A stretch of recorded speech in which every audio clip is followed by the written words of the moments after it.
show. Why is this show called this, you may ask? So I'll tell you. The accepted meaning of angel is messenger, and the accepted meaning of destiny is to make firm establish. So my guests and I bring you messages to establish what you need to know in the present. And of course, I do love working with angels and the calmness they bring. Now, in a moment, I'll introduce you to my wonderful returning guest, Christine Gold. But before that, I'd like to say thank you so much for watching the show live at a later date, as it means a lot to both of us to connect with like-minded people. Now, if you've never met me before, then my name is Ray, and I'm the founder of Radiant Angel Energy, and I'm a spiritual guide and healer who is passionate about helping you reconnect with your divine presence and step into your purpose. Now, through angelic Reiki, angel oracle cards, readings, guided meditation, exploring past and future lives, I support you in healing your past and creating a soul-aligned future. Now, my journey has taught me with the right tools and guidance, we can all connect with our higher selves, embrace transformation, and live a life full of abundance and fulfillment. Now, each episode of this show covers various themes of your journey, a mini guided meditation, oracle card reading with the wisdom of my wonderful guests, like today's guest, Christine Gold, about empath and narcissist, heal the trauma bond forever. Now, Christine is a psychic medium, intuitive energy coach, Reiki Master, and soul purpose mentor, dedicated to helping empaths and leaders heal self-sabotage and reclaim their purpose. She is the creator of the Clarity Code, the Soul Healers Method, and Soul Healers Community. Now, Christine is also the host of Heart-Led Soul-Fed podcast, author of Intuition Saved My Life, and creator of the Empath's Journey Oracle deck. Now, Christine blends trauma-informed practices, intuitive guidance, and her own lived experience of transformation to inspire audiences worldwide. And I've had a chance to meet Christine in person here in the UK. So it's great that not only can we connect online, but we can actually connect in person, which is absolutely amazing. So without further delay, hello, Christine, and warm welcome back to the Angels and Destiny show. How are you today? Oh, I'm so blessed to be here. Thanks, Ray. Thanks, everyone. So, before we get into this fascinating conversation, I want to remind you not only can you share this video, but you can also ask questions, leave comments and thoughts, as both Christine and I want to be part of this conversation. So please don't be shy. So, Christine, why don't you remind us about your journey and how empaths can finally break free from narcissistic patterns, release the trauma bond, and step into healing, clarity, and empowerment? Oh boy. I never heard the word empath, before 2017. And I had multiple dark nights of the soul. I call them D knots, and people chuckle. They're like, "What's that?" Well, this is a good conversation to start. Ever feel like your whole life is just a sham? Like you're just completely void, you have no interest in anything. You may be struggling with anxiety, depression, relationships, your job, finances, addictions. That this is just a calling for you that whatever's going on in your life is not working. So this is a perfect pivot point. That's really all the dark night of the soul is. I make it sound so simple when it is a very scary, traumatizing, stressful, and I think the biggest piece is unknown. And as human beings, we don't like the unknown. We want to know the five things: the who, what, when, where, why, and oh, how. And I need that like yesterday. Stat. But I was struggling with all those things. I was on medication, and medication for me, like anybody else, like anything else, plateaued. So I go up, I go down. I was riding this roller coaster, and I think only my spirit guides were having fun. I was not having fun. I didn't know what the heck was going on. I tried talk therapy for years, didn't work. Now, what the therapists are doing now is trauma informed, way different, because we have a different level and awakening of consciousness. So I had a mentor come in via YouTube. I know we were just talking about that. Fellow YouTubers we are. And she said, your anxiety and depression are linked to you being highly intuitive and most likely psychic medium. I was like, what? No one, me? No. See, we do that too because we don't know our worth. We have a worthiness wound as empaths. Not me. That's for somebody else. I'm not special. All this scripting that we do, this programming. And then I found out I was an empath and I was highly sensitive and I had all these gifts and I could see auras and, I was talking to dead people and I was interacting with the spirit world. And I went through 6 months of mediumship training and hundreds of readings later, here I am. And I did a bunch of other things, but it was to heal myself. Here I was thinking, well, I'm going to heal the world. Honestly, that's mistake number one. You will find yourself in burnout again, or they call that the wounded healer. So just be careful of that. But when I heard the word empath, I'm like, highly sensitive gifts, I'm special. And we love labels, right? Oh, yeah. So here I am thinking I'm special. It almost, the ego really loved that. And as well, I also thought the ego was the enemy, but it's not. The number one question people ask me is, how do I unblock my third eye? My third eye is blocked. Ego. Full stop. That's it. Ego. You learn how to move it to the back. It's your support system. It always has been. But when we're running in fight, flight, fawn, freeze, those are trauma responses. We just let ego take the wheel. But now we're taking the wheel. And here's the thing with empath. It's just a response to trauma. That's what empath is. But it took me 6 years to go down that path through that journey to discover that. And then when I did, I was like, oh, it's like that Taylor Swift song. I'm the problem, it's me. Ah, yes, that's how I work. That's how I talk. I like to infuse humor. I used to be really serious about it, and being a Capricorn, that's my sign. But my ascendant and rising is double Aries. So that's where my feisty, cheeky side comes in. I mean, I don't hang everything on astrology and my sign, but I think it's important to go and look at all aspects of yourself because it's all important. And then to realize that I attract narcissists like a moth to a flame. Why? Because we're sensitive. We have sensitive hearts.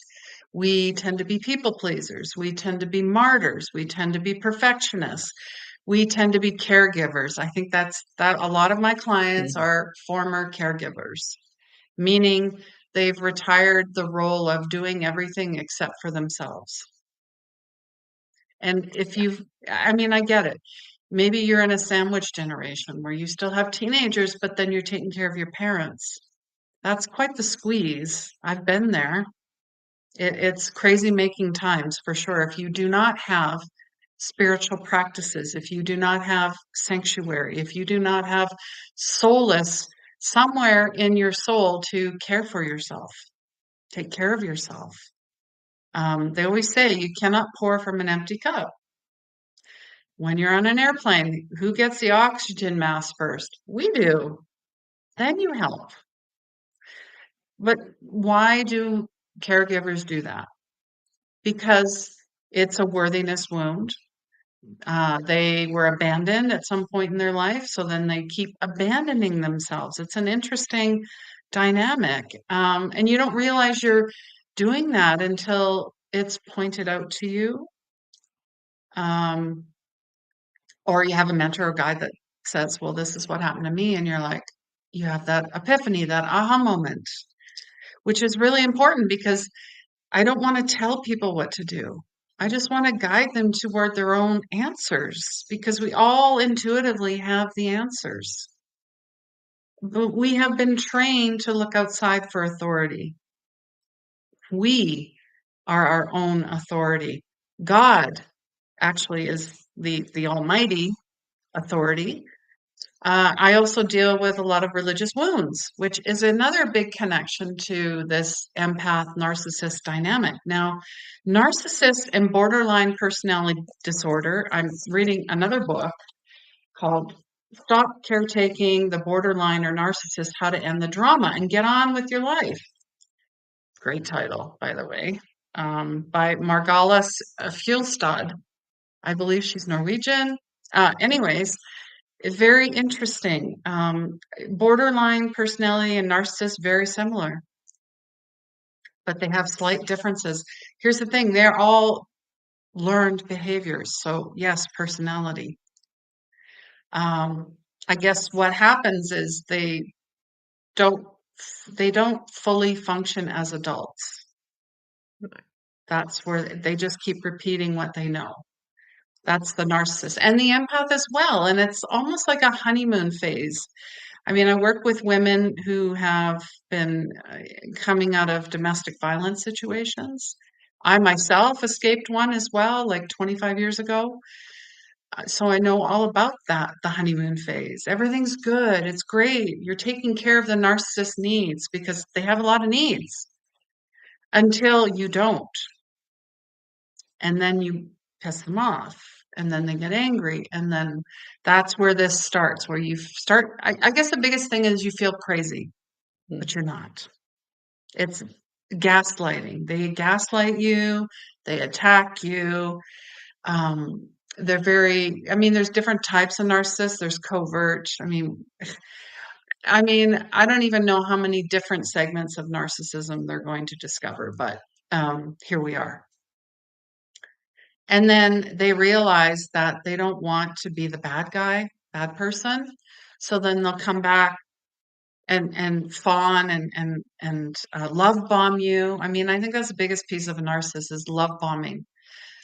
They're over the top with everything. Their compliments, their gifts, they're like almost like smothering you, but because you haven't had any of that type of attention, you think it's love. Mm. It's not love. My God. When you get out of it, you're like, what the actual heck? I've been there. And and here's the thing, you have to be kind and compassionate with yourself. Don't beat yourself up like we tend to do in that dynamic where we think we're the problem. We did something wrong. We have to walk on eggshells, right? Yeah. If you're experiencing any of that, like financial control as well, keeping you away from family, like controlling every outcome, even maybe the way you dress. And this includes family members as well, not just partners, right? And even in the workplace, I actually helped one of my first coaching clients out of a toxic workplace and a narcissistic boss. She now owns her own company. So, and here's the other thing is you don't realize how powerful you actually are, but they do. They can see it. So they want to keep you under their thumb because they don't want to expose how truly powerful you are, and then that's it. You're gone. Yeah. Yeah. Yeah, no, that makes absolute sense. And it's interesting you mentioned about workplace and family because a lot of people do automatically when they hear narcissist think of a relationship as in a partnership relationship rather than work or family where it could be as well. And again, yeah, it's that self-love, that self-worth that we may not have due to conditioning from our from our childhood, or even past lives could be coming into it now. Yes, absolutely. Yeah, past lives for sure. If you feel like you've been here for a very long time, you probably already know you're an old soul. You just know that you know that you know, claircognizance as well, where you tend to second guess yourself, even though you knew like something's going to happen and you ignored it, and then it happens, and you're like, okay, you can hit yourself or whatever. Maybe you do some tapping, maybe you do some qigong, move your body, scream, yell, grab a bowl, sing it out, and then get over it. Like just move through that. Don't get attached to it. I think that's really a big piece as well is we tend again, we're going to go back into thinking it's our fault all the time. We have to fix everything. No, you don't. You are only responsible for yourself. If no one has told you that today, you are only responsible for yourself. Do not get pulled into the drama of the outside world, because there's a lot of it. And it Yep. will pull and pick you apart and drag you back down. And I feel it's really important in like my workshop in 2024. That was my most attended workshop, was Empath and Narcissist, and the stories I heard from, and there was not a man in that room. It was all women.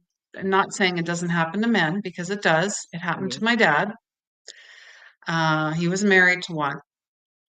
Actually, I'm not a trained physician, but looking at the difference between socio and psychopath, she was a sociopath.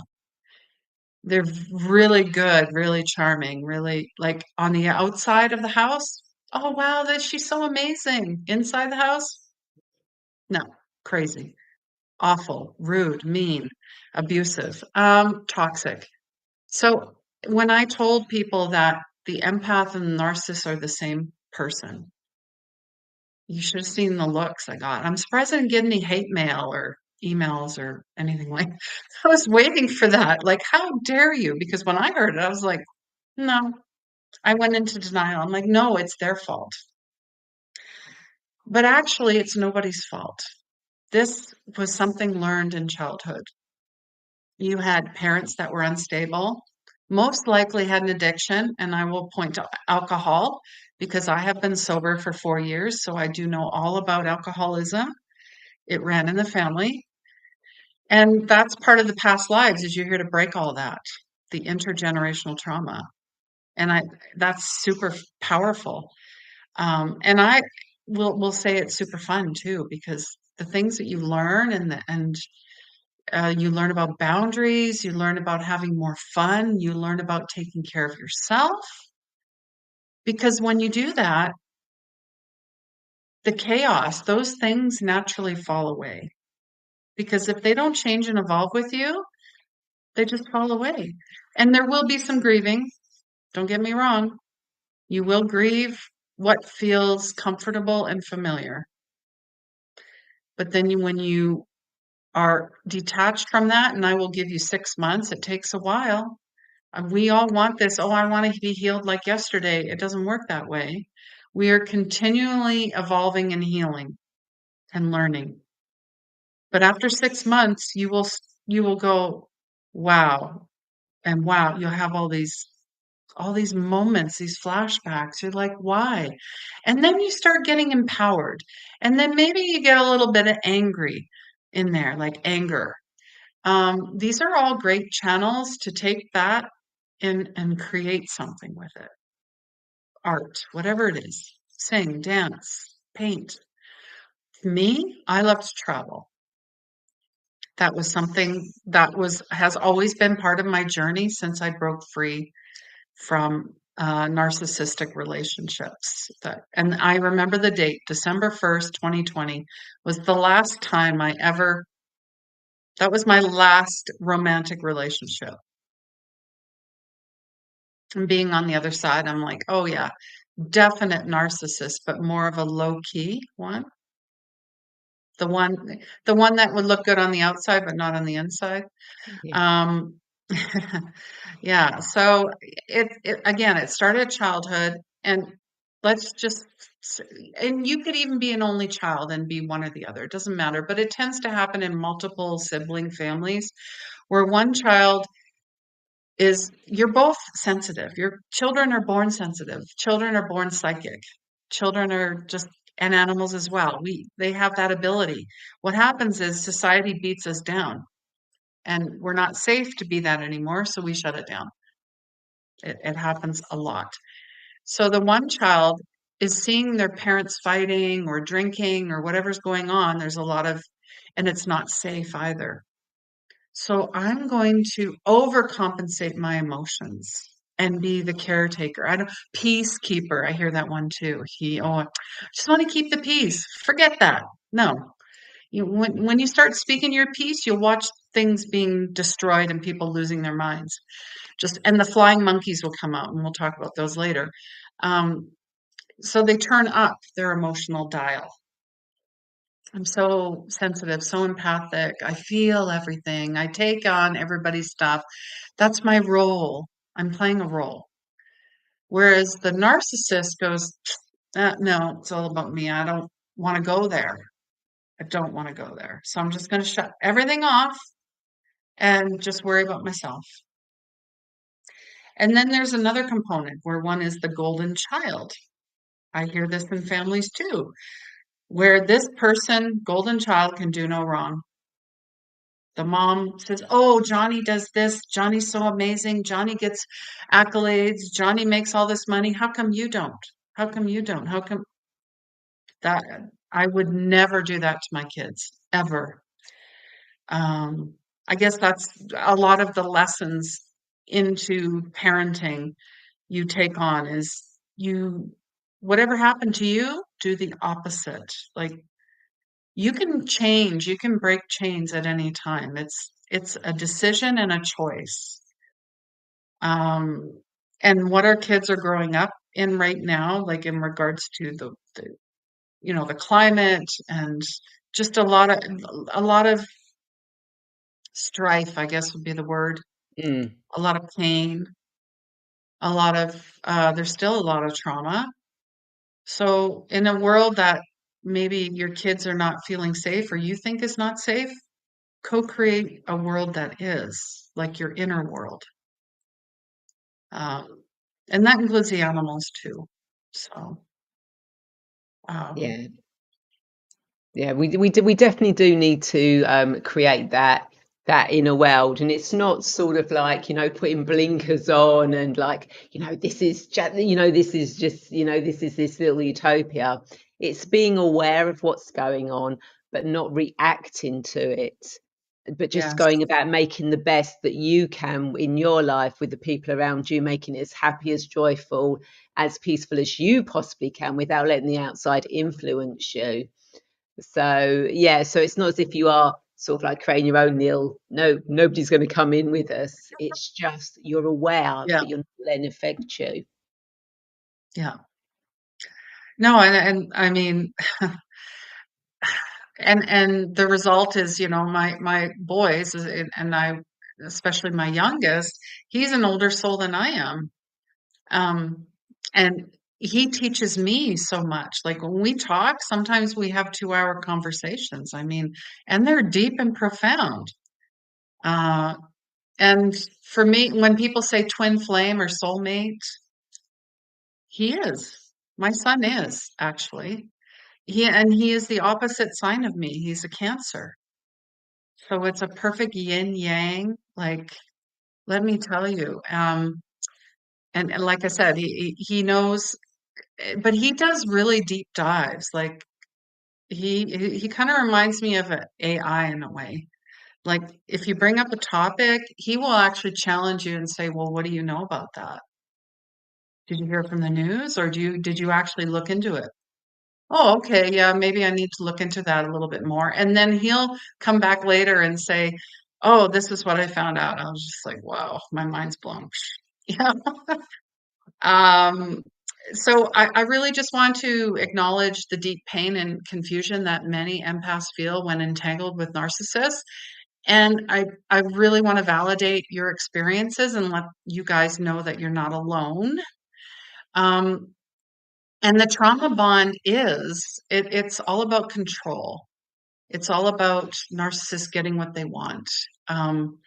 It it's the love bombing, which I talked about, manipulation, gaslighting, where it's like, well, you said that, and they're like, no, I didn't. So, and withdrawal as well, because a lot of us will withdraw. Like I hear this all the time. I don't want to people anymore. Well, that's actually a huge red flag that you are not hanging out with the right people.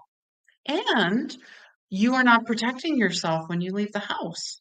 Like when I leave the house, I got my bowls, I got my sprays, my essential oils, my crystals. I say prayers. I have an aura, like a bubble practice, a 30-second grounding. Don't do that when you're already in a huge space with lots of people or at work when you know that there's some people there that are there to poke, poke, poke, poke, push your buttons, right? Oh, yes. Because then you have to go back and then do that psychic vacuum thing. I think it was Kyle Gray. He talks about that a lot. Like he talks about auras and chakras and angels. And then he talks about, well, now you have to bring up the psychic vacuum and ask for all that stuff, that negativity, that whatever's coming at you, psychic attacks, those are real, and have them removed by your team. Don't do that after. No. Do it before. Protect your car. When I fly in a plane, all Hail Mary, like I'm doing everything, like a smooth flight, no issues. It's really important. And we also want to make sure that we don't keep activating your emotional dependency on the narcissist. And you're going to be like, what? I'm emotional. Yeah, you are. Because you actually both get something out of it. They get what they want. It's like a hit, and you get what you want. Now think about that in the exchange between an empath and a narcissist. Um, and they're, your strengths as sensitivity, compassion, wanting to fix or help or care give, these strengths are exploited by narcissists. They're like, yes, that's the person I want to go to because they control, they have no empathy, they emotionally manipulate, and they unconsciously seek out empaths. It's like some people say it's almost like I have a bat signal. Well, actually you do. I mean, your light is radiating brightly, right? And so they can see that, they can feel it. They're very good at like getting to know you and knowing everything about you, like, and then you have to think this is really weird. Why is this person being so over the top? Like right away, my signals go off way before that. And that's the other piece is we tend to read people, read the room, feel the vibes. Oh, I feel the vibes. They feel negative. And I'm like, no, actually, you've been trained to look at the dark side. I get it. We do a lot of shadow work. That's part of it. But you don't really need, you just do the shadow work on yourself. Don't worry about other people. Otherwise, it gets very, very exhausting. So your healing and, this breaking the cycle, the heart of my workshop and my second book coming out is all about recognizing patterns instead of blaming yourself, building and enforcing boundaries. I have a video, a 5-step. Shut a bully down. It works with kids. It'll work for you. Reconnecting to self-worth and intuition. We're all intuitive. Practices like energy clearing. Maybe you want to learn Reiki. Maybe you want to do like mindfulness, breath work, meditations, affirmations, yoga, qigong. They're all super, super like tapping. That's important. There's some other ones. There's so many like sacral, like cranial. There's quantum exercise. There's so many. If you're drawn to something, go and look into it. The healing and empowerment piece is, I stress that healing is not about changing the narcissist or changing other people. The real work is you right here. It's about choosing yourself for the first time in your life. With awareness and support, you can detach, release shame, and step into your true power. Because that's really what it's about. It's about power, but not the power that the narcissist covet.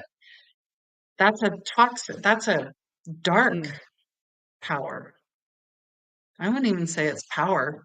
I mean, if you give them whatever it is, then they're getting the energy, the power. Yeah, they're getting the If high you from don't, it. yeah, Yeah. And I think also, we see a lot of people that will go and get their nails done, get their hair done, get all the beauty stuff done because they think that's what their self-love is without actually doing the inner healing work. to actually go deeper, to have the long-term effect, not the short-term effect that those things bring. Yeah, the instant gratification, the Instagrammable age. I feel we're all realizing it doesn't work. And, Christine in 2018, she was crazy.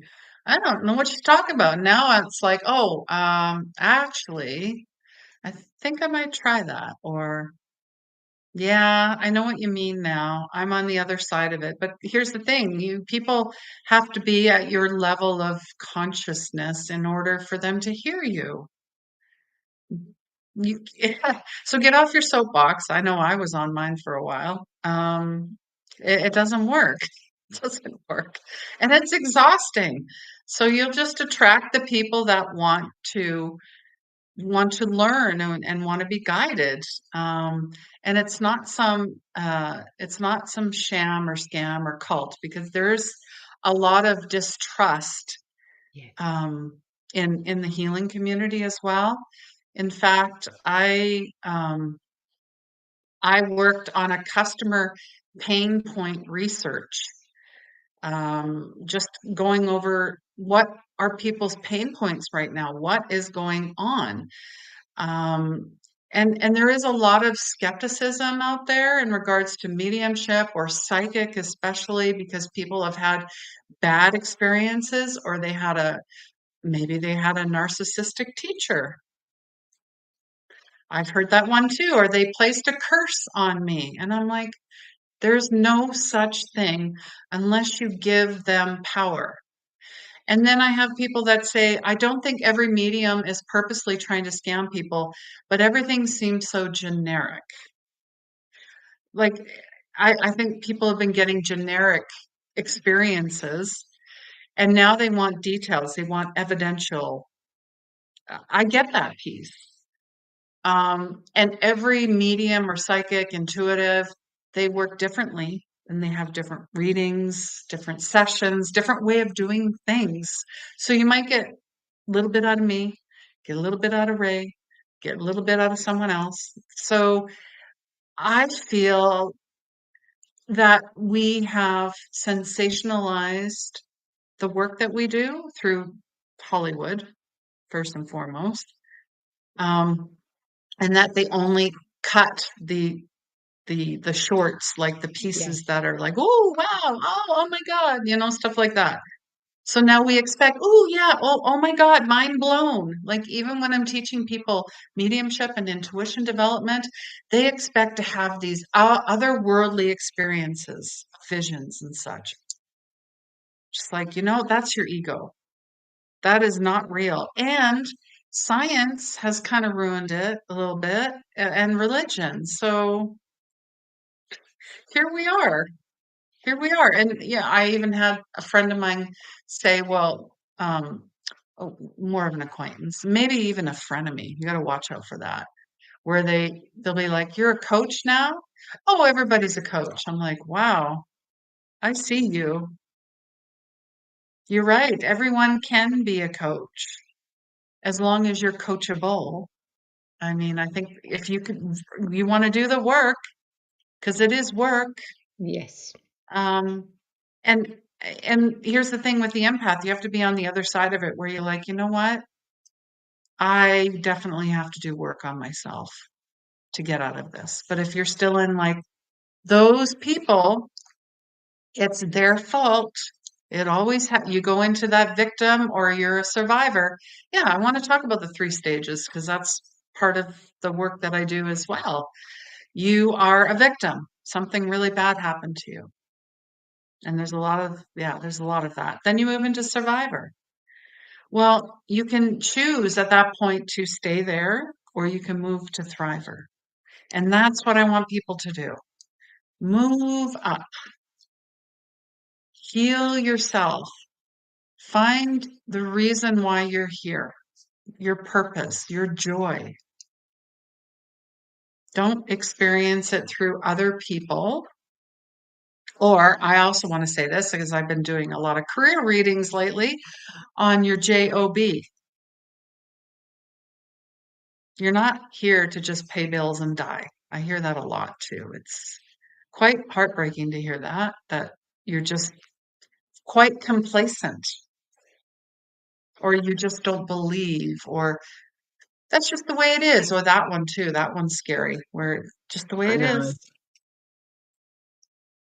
Yeah, that is a very scary thing where you get people, well, yeah, that's just the way it is, that's the way life is at the moment, that's the way society is.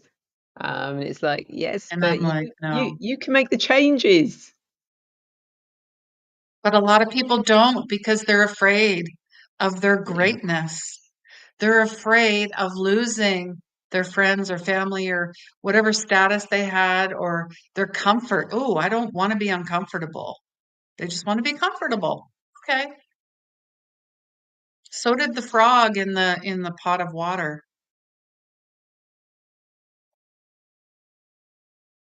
yeah, yeah. It's crazy how we think about that. But again, I think that's the societal things that have come in place over the years, from our parents, our grandparents, great grandparents, etc. And I think things are slightly changing now. The younger generation that coming in are a little bit more Absolutely. aware of their own power. Oh yeah. I'm excited for that. Like the next, all the next generations. Just saw a butterfly. Um, I love that. Uh, thank you. Thank you for the sign. Yeah, the next generations, the indigo kids, the crystalline, the rainbows. Like they're already preloaded to where we are, Ray. It's so exciting. I know. I know. It's going to be so fascinating to see where we go as humanity, as we move forward. And doing the future life progression work I do. I've seen that we have an amazing future. That is going to be coming up, and it is the younger generation that are going to be bringing that into actuality. We've Mm, started and they're going to be finishing the job off for us. fantastic. And what future, how far in the future are we looking at? 2032? What's, We're not looking 50, 60 years in the future. It's going to come in a lot sooner yeah, than that. Which I think is absolutely amazing, because we do sort of, like, you hear about it, oh yeah, 50, 60, 70 years. No, things are moving really fast now. It's going to be a lot quicker. Um, but then again, of course, we do all have the power to change the timeline. absolutely. Yeah, I agree. I mean, a spirit is energy and energy is spirit and the language is frequency. I don't know about you, but I feel like every day it feels like it's only been an hour. Like, and the Uh, day's over? Where have I been? No. yeah, I know. It's like it's crazy. It's like, God, I haven't done half of what I thought I was going to do, and I thought I'd done more than I've actually done, because it's just gone, so So, fast. and that's part of the new earth. Everything is just it's ramping up, cycling up because and what you're seeing right now in the outside world is all everything that's being affected, everything's crumbling down. We're going back 7 generations and clearing because that's what the indigenous do. That's how they really truly because I think it was Teal Swan. I don't know if you follow her, but she's a fellow empath, and she said when people are like, well, why am I so angry all the time? What was your dad like? What was your mom like? Well, my mom was not angry, but my dad was. Okay, then what about your grandpa? Oh, he was really angry. So here we go. You don't really have to look far to find out why you are the way you are, why the things are the way they are. We cannot live in this society that we are in is an illusion. It is meant to keep you stuck and down and addicted. I mean, I'm seeing all the time that they're banning this and that. And I'm hoping for glyphosate to be coming along with all of that and the food additives, all of it. Like because they can't hide anymore what they've been doing. And we're full aware. And I know in the UK there, I see it all the time, the digital ID, there's like a big uproar with that. You're not alone in that fight. So I don't talk about all that stuff, but like you said, we're very aware. Yeah, But and we're aware. making changes within ourselves, then therefore make changes for the people that are around us or the clients that we work with. That's how Exactly. change happens. It is, it's that collective energy. Yes. That butterfly, as you saw that butterfly go past, it's the butterfly effect. As you start changing, the people around you start changing. As they start changing, other people around them start changing. And we get to create the world that that that is going to be for the highest potential for all of us. And talking about what we create, you're on your second book now. Yes. Wow. What made you decide to go for a second book? Because I feel like the first one, Intuition Saved My Life, was just a memoir, was me going blah, blah, blah, like just getting it all out there, my story, just my dark night of the soul. Basically, that's what this book is all about. But it has soul work and homework in it. So it's not just a read and then, oh, well. No, you actually have to go, oh, this first chapter. Oh, okay, I get it now. Because, I get it. I'll read a book and they'll be like, what did I really learn in that? But then there's also the piece of that people are ready to read stuff like that. It's not too woo or too, it needs to be proved by science. No, it doesn't. It's Oh, happening right now. So that's why I wanted to write that because I feel it's a very important piece of what's happening in the world. And I want people to have some comfort and support in it, but also have some fun. We got to have more fun. More ex- fun.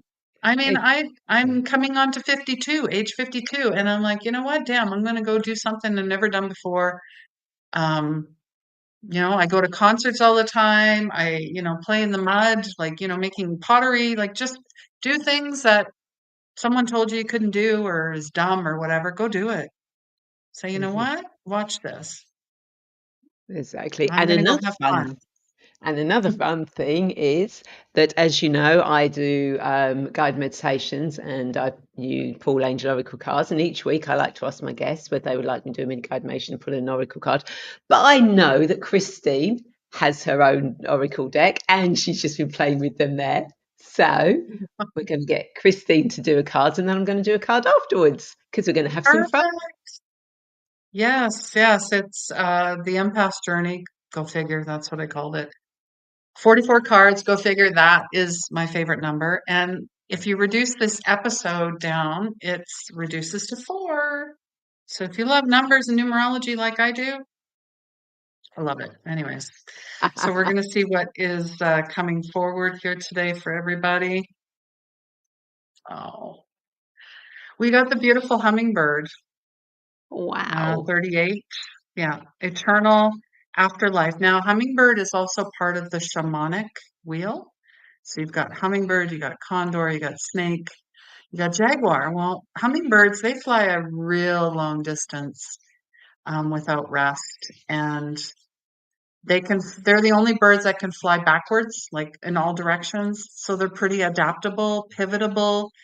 It's really about celebrating blessings in your life. Open your heart and mind, being flexible, present, lighthearted, and giving you strength. But I also feel we're going to be traveling great distances, and it doesn't have to be physical, it can be in the astral realm. So enjoy that. Yeah, beautiful.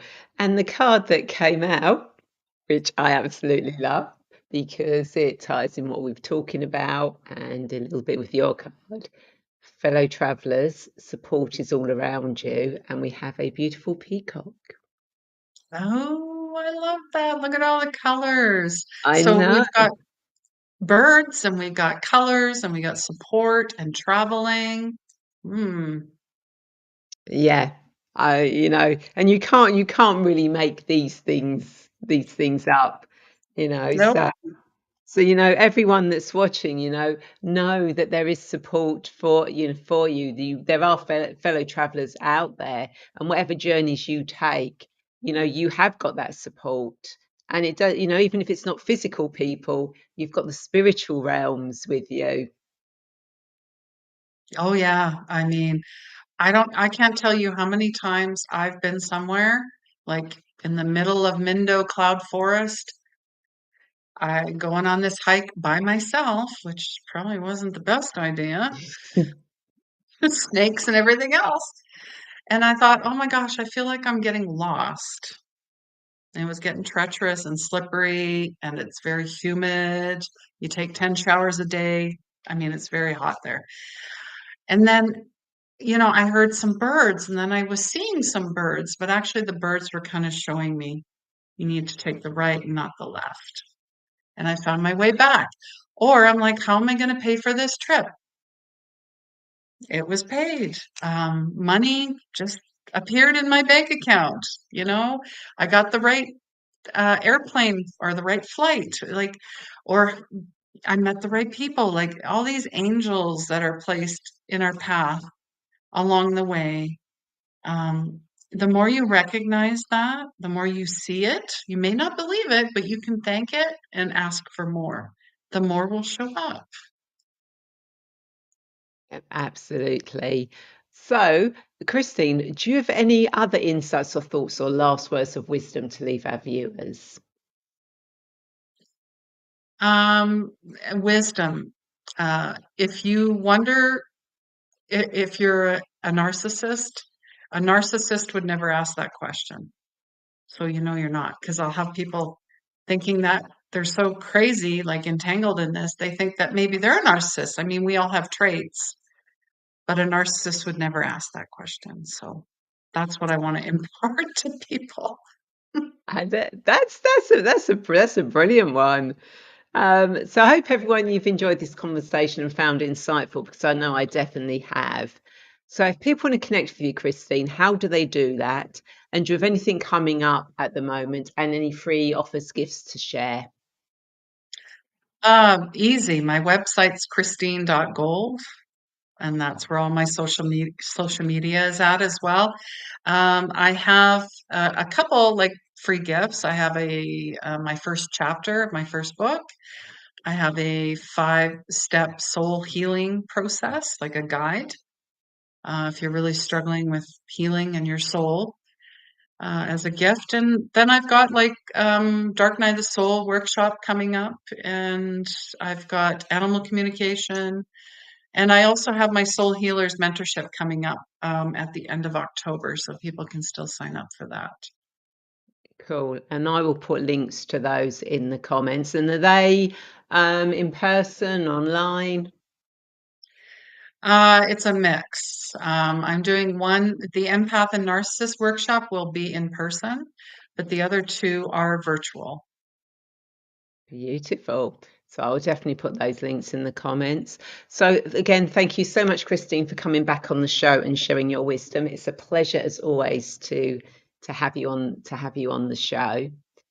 And for anyone watching, if you'd like to continue deepening your connection with the angels, then I do have a free 5-day angel connection journey to help you open your channel and start receiving clear messages from your angels and guides. And for those of you who'd love ongoing support, guidance, and community, then my Angel Wings membership is a beautiful space where we come together for live guided meditation, spiritual growth, soul nourishing practices to support you heal, connect, and live with purpose. And you'll also receive access to a beautiful library of past meditations and teachings. So you've always got guidance and support. And we have a beautiful WhatsApp group where all the members just support each other so, so much. And of course, if you are feeling ready for a truly personal transformation, then my Soul Path Discovery program with personal sessions is a powerful journey of healing and self discovery to help you release old patterns, reconnect with your soul gifts, and align with your life of purpose, abundance, and fulfillment that you're always meant to live. And again, all the links will be in the comments so you can explore whichever feels right for you. And again, I'd like to thank you all so much for watching. I'd like to invite you to share this video, as I'm sure there are more people who feel lost and want to get clear on their destiny, just like you. And if you're watching this on YouTube, then please feel free to subscribe, hit that bell and be notified when the show goes live, where I post new guided meditations. And remember, every time you like, share, comment, subscribe to anything I offer, anything Christine offers, anything any of my guests put out there, you're really helping us get that message out there. You are part of that beautiful butterfly effect. So please do support us as much as you can so that we can support you and others as well. And I look forward to you all joining me same time, same place next week. Take care, everyone. Bye.